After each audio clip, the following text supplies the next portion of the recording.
ॐ सर्वे भवन्तु सुखिनः सर्वे सन्तु निरामयाः सर्वे भद्राणि पश्यन्तु मा कश्चित् दुःखभाग् भवेत्।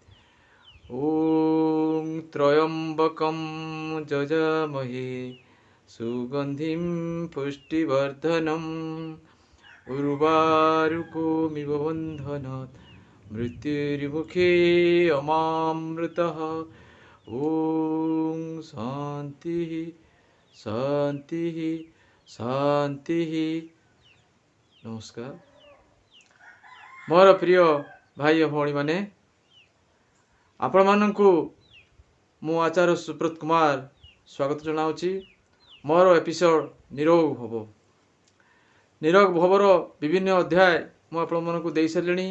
से भितर प्राणायाम रो ज्ञान, प्राणायाम रो सरल विधि तत्सहित अनेक जिनिस दे सारे। आज मु आपण मानकु कहूची शरीर कौन, शरीर संबंधी ज्ञान आमर समस्त निहाती रहिबा दरकार। कहीं ना यही समस्त शरीर रे आमे जीवन धारण करूँ, शरीर रे कार्य करूँ, शरीर रे जश ख्याति अर्जन करूँ, जहाँ किसी करूँ शरीर माध्यम। तेणु ए शरीर कौन जिनिस से विषय आज आपण मानक मु कहूची। आपण माने मोर वीडियो को आरंभ शेष पर्यंत देखिए, बारंबार देखिए। मु आपण मानक कहिची जे ये एक एपरी कार्य मु प्रयास करिची जहाँकि ज्ञान द्वारा आपणकर सकल प्रकार दुख कामना वासना लांछना ये सब दूर हो तेबे जे आप निरोग हेबे। निरोग कहले खाली बुझंतु नहीं जे शरीर रोग दूर हो गले, रोग बा शरीर रोग किसी लाघव हो गले जे आम निरोग हो ता नुहे। आमको शरीर मन तन प्राण चिंता चेतना कल्पना कार्य समस्त क्षेत्र में पूर्ण ज्ञानवान है आम यदि कार्य करवा तार सी कर्मर फल आमको ग्रास करनी और आम आम निजर जो शेष लक्ष्य जीवन मुक्ति बा मोक्ष ताहा आम प्राप्त हबू। आ मनीष जन्मर आम निश्चित भाव में ब्रह्मरे लीन हेबू। तेणु आज मु कहूँ शरीर कौन भल भाव में जानतु बुझंतु मन दे। शरीर आम शरीर आत्मार एक महान दान। आत्मा शरीर में प्रवेश करे एवं मु आगुरी कही जे आत्मार जन्म नहीं कि मृत्यु नहीं। तेणु गोटे शिशु जन्म होगा परे ता शरीर में आत्मा प्रवेश करुच्ची एवं जितेबले से आत्मा छाड़ी चली जाए ताकू मृत बोली घोषणा कर जाए। तेणु ये जो शरीर आमको मिलूची ता प्रथम जो जीवक सब आमको मिलूची ता बापा माँ दान। जितेबले जन्म हुए से स्वतंत्र आत्मा प्रवेश करे से से आत्मा जानी थाए जे ये जो शरीर बर्तमान प्रवेश करने को जाऊँगी ताहा कौन, से केमिति कार्य करिवो, तार सक्षमता केते, से कौन करि परिवो सब जानी थाए। तथापि से ता भितर प्रवेश करथाए। तार कारण होची जे से यही शरीर को से मुक्ति देवा पई चाहूची। कारण ये शरीर ब्रह्मरु आसीची आउ ब्रह्मरे लीन हवा होची आत्मार लक्ष्य। तेणु जे ब्रह्म को आसीची से ब्रह्म को फेरिबा सुनिश्चित। किंतु ये शरीर को आसी से कौन करुची तार निजर गतिपथ को भूली जाउची, तार निजर कर्तव्य को भूली जाउची। तेणु लोभ मोह माया जाल विभिन्न कामना वासना भोग इत्यादि माति रही तार मूल कर्म को भूली जाए, जो द्वारा कि ताकू विभिन्न प्रकार दुख कष्ट जातना लांछना बंधन मध्य भोग करिया को पड़े। तेणु सबुठु बड़ बंधन होची जन्म मृत्युर बंधन। ये जन्म मृत्युर बंधन को काटिबा पई ही मनीष जन्म नहीं थाए। प्रथमे बुझंतु जन्म मृत्युर जो बंधन चक्रवर्त परिवर्तनते से माने ताकू काटिबा आउ जीवन मुक्त होगा ब्रह्म को फेरिबा ये होचे हमर लक्ष्य। तेणु ये जो शरीर हमको मिलूची ये शरीर ताहले कौन भल बुझतु। शरीर प्रथम कथा होची वेदर लिखा है आत्मन आकाश संभूत आकाशात वायु वायुर अग्नि अग्निराप अभ्यांग पृथ्वी। आत्मा पाखरु आकाश सृष्टि है, आकाशरु वायु वायु जल जलरु अग्नि अग्निरु पृथ्वी सृष्टि है। ये पंचमहाभूत को आम आत्मा आनी यही शरीर मध्य स्थापना करछंती एवं ताकू ठीक भाव रक्षणाबेक्षण करने से कौन करछंती ना यही पंचमहाभूत देखंतु। प्रथम कथा पंचमहाभूत जड़, किंतु यही पंचमहाभूत जते आत्मा संपर्क संबंध में आसुचंती से माने चेतनवान हो जाती से जीवित होती। तेणु ये पंचम तत्व जो आम शरीर तैयारी हो समस्त जानते शरीर पंचमहाभूत तैयारी पृथ्वी जल वायु आकाश अग्नि एमाने होचंती जड़ एमान को आत्मा तैयारी करछि आत्मा सेमान को ज्ञान ज्ञान देछि आत्मा सेमान को जीवन दान देई आम शरीर सेमान को रखिछि आउ सेमान को लालन पालन करूछि आउ सेमाने आत्मार कार्य करिया पई सेमाने तैयारी हिचंती सर्वप्रथम कथा। तेणु जेते पर्यंत आत्मा सेमान को जीवन दान देछि तेणु जड़ माने मध्य चेतन हो जाती चेतनवान हो जाती आमकर काम कर स्वच्छंद आसी जाए से कम करती विभिन्न प्रकार कार्य करती ताहा तो आपंकर अनुमेय आप सहजरे बुझीपारती जे आम शरीर जेते जोठी भी जे अंग आप देखुंत से हाड़ से भी से पंचमहाभूत तैयारी आम थिबा रक्त से भी पंचमहाभूत तैयारी। आहरी मजा कथा हूँ प्रति जीवकोश आम शरीर लक्ष लक्ष कोटि कोटि संख्यार जो जीवकोश रही से जीवकोश माने मध्य पंचमहाभूत तैयारी प्रति जीवकोश पंचमहाभूत तैयारी आत्मा से जीवन दान देछि आउ निजे से पालन पोषण करुछि। तेणु ये शरीर से थिबा पर्यंत आत्मार कार्य ही करिथांती।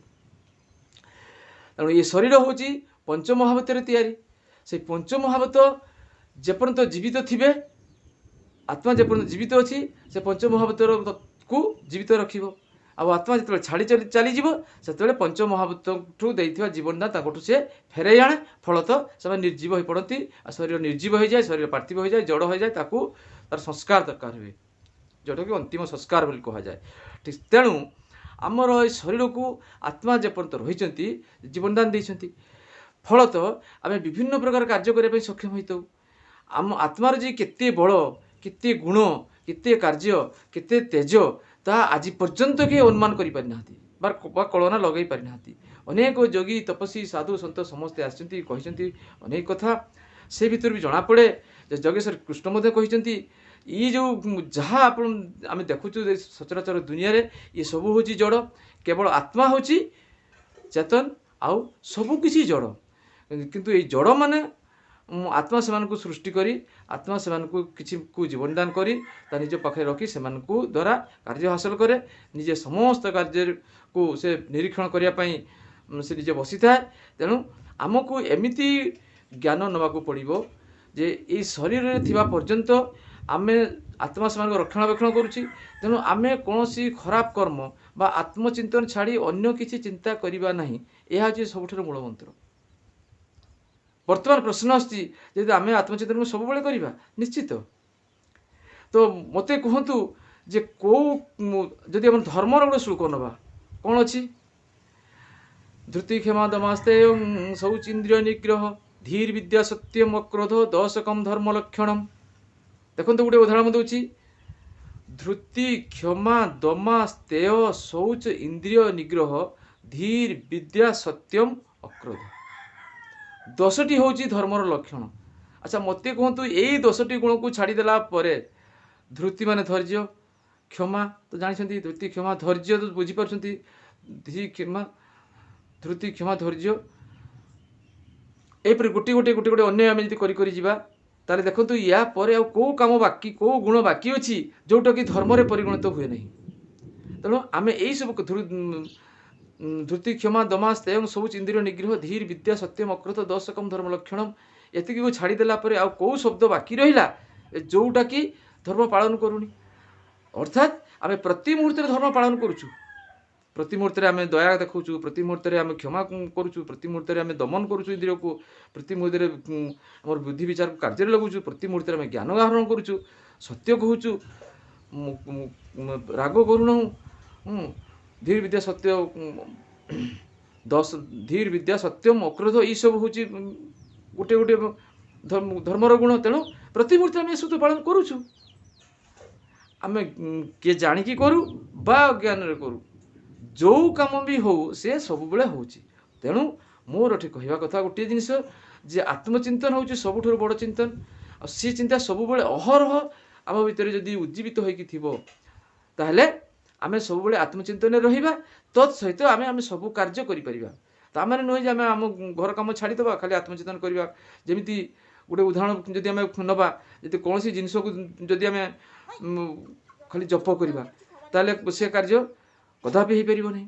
आमको सब ध्यान रखा पड़ो जे यही सब कार्य करने समय आम आमर आत्मार जो विशेष गुण आत्मा जहाँपाई आमको जन्म देती सी सबको आम ठीक भाव पालन करुचु कि नहीं यह देखा अत्यंत जरूरी। तेबे जाई आम से कार्यटी को निर्विघ्न कर सुचारू रूपे कर आम लाभवान हवा। तेणु आमर प्रति कार्य आत्माभिमुखी हवा दरकार। जमी गोटे छोट उदाहरण दूसरी धरत तो आप शिक्षकता कर तो आप कौन खाली स्कूल रहा बेले शिक्षक और अन्य समय शिक्षक कि नुहे कहतु आप बजार में लोक कहते हैं प्रफुल्ल सार जाऊँ घर रही कहते हैं प्रफुल्ल सार घर जमीटा किए कहते प्रफुल्ल सार जमी पिलाटा देखते प्रफुल्ल सार पुओ ताने प्रति क्षेत्र में सब मुहूर्त आप शुईले कहते प्रफुल्ल सार शुई। तेणु प्रति क्षेत्र में से आप से गोटे सत्य जे आप जड़े शिक्षक ठीक से हीपरी आप प्रथम भावतु जे मु हूँ ब्रह्म मो शरीर आत्मा रही आत्मा मध्य ब्रह्मर एक रूप अयम आत्मा ब्रह्म वेद कही यही आत्मा ही ब्रह्म अटे तो तमसी तुम्हें मध्य से तुम्हें मध्य ब्रह्म सर्वखोलिदं ब्रह्म सर्वखोलिदं समस्त खोलिदं मान शरीर समस्त शरीर ब्रह्म अच्छी सत्य ज्ञानम अनंतम ब्रह्म सत्य ज्ञान जे कि अनंत स्वरूप से मध्य ब्रह्म। तो ये सब हूँ ब्रह्मर संज्ञा ब्रह्म को चिन्हवाई ये सब को जाना निहाती दरकार। तेणु आप भल भाव को बुझंतु जे जेपर्यंत मो शरीर भितर रही मु आत्मार निर्देश ही काम करी आत्मार इंगित ही कार्य करी समस्त आत्मार इंगित जब कार्य करी ताहले मते कौन प्रकार दुख कष्ट रोग एसबू मो भर आसब ना से गीतारे कही रोग शोक परिताप बंधन वासना निच आत्मपराध वृक्षानम फलम एतानी देहीनम मुझे आत्मा निर्देश रे काम करी ताहले मोर कौन हम ना रोग शोक परिताप बंधन वासना ये सब रही ये सब केते हुए ना आत्मपराध वृक्षानम फलम एतानी देहीनम जो वृक्ष आप देखुं अलट वृक्ष बोली कहुच्छी से अलट वृक्ष जो आत्मा रही से आम कर भूल काम करवा खराब काम करवा ताहले तार फल आमको भोग करिया पड़ो जहाँ को तात्विक भाषा रोग बोली कहुच्छी। तो या हटाइवाई केवल ज्ञान दरकार से मोर एपिसोड नाम हूँ निरोग भव। आपड़ जो बुझीजे ये शरीर मु पाई कौन पाई ना ब्रह्मर उपासना करने सत्यर पूजारी होगापी सत्य को धारण करने सत्य को पालन पोषण करने आउ सत्य को पालन पोषण कले मोर हम कौन ना मो आत्मा निकट पहुँचीजी आत्म साक्षात्कार होगी आत्मदेव दर्शन पाइबी आउ शेष में मोर मोक्ष प्राप्ति हम मो जीवन मुक्ति हेबी। जो जन्म मृत्युर जो बंधन थिला ये जन्म मृत्युर बंधन कटिज जो जन्म पर मृत्यु मृत्यु पर जन्म जो चक्र परिवर्तन होता सी बंधन मो निकट रही सत्य जाकि आपने ज्ञान हो बंधन को जो बुझीजे तेणु से कहुई ब्रह्मविद ब्रह्म भवती जे ब्रह्म को जानापी जे चेष्टा करे सी ही ब्रह्म। तेणु आपण मैंने सब बड़े से गोटे लक्ष्य रखा दरकार जे मो निकट जो ब्रह्म अच्छा सी होती जगतर कर्ता सी हूँ ब्रह्मांड ठाकुर सी तांकर दुईटी शक्ति गोटे है मन गोटे है प्राण ये मन और प्राण द्वारा सारा जगत को जगत आत्मजात होती समग्र जगतर कर्ता हिसाब से समस्त को ठीक भाव में लालन पालन करूँ आम बुझापी जावा तो निश्चित भाव आम आत्मार विशेष गुण को आमको परिलक्षित करने पड़ो आम से बुझीपर जे आत्मार रूप जापर से रूप को देखिले सी से रूप को दर्शन कर जो मैंने जीवन में मोक्ष पाई जमी श्रीकृष्ण विश्वरूप से देखईदे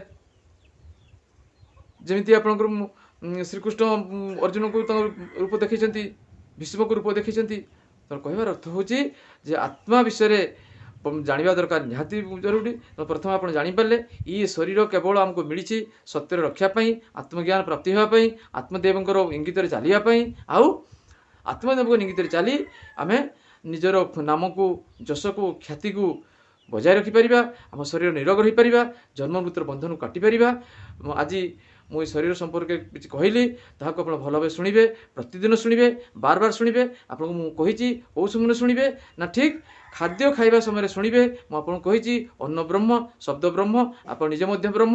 ଏଇ ତିନି ବ୍ରହ୍ମଙ୍କର ଅଂଶ ଯେତେବେଳେ ଏକତ୍ରିତ ହେଇଯିବେ ସେତେବେଳେ ବ୍ରହ୍ମସ୍ୱରୂପ ଆପଣ ହେଇଯିବେ। ଆଉ ଏ ସମଗ୍ର ବିଶ୍ୱରେ ଚରାଚର ବିଶ୍ୱରେ ଆପଣଙ୍କର ଯଶ ଖ୍ୟାତି ବାନା ଉଡ଼ି ରହିବ। ସବୁଦିନ ଆପଣ ନିରୋଗ ହେବେ, ସୁସ୍ଥ ହେବେ, ସୁନ୍ଦର ହେବେ, ବଳବାନ ହେବେ, ଧନବାନ ହେବେ, ଜ୍ଞାନବାନ ହେବେ। ଆଉ ମୋର ଭିଡ଼ିଓ ଦେଖିବା ଆପଣଙ୍କୁ ଅଶେଷ ଧନ୍ୟବାଦ। ନମସ୍କାର।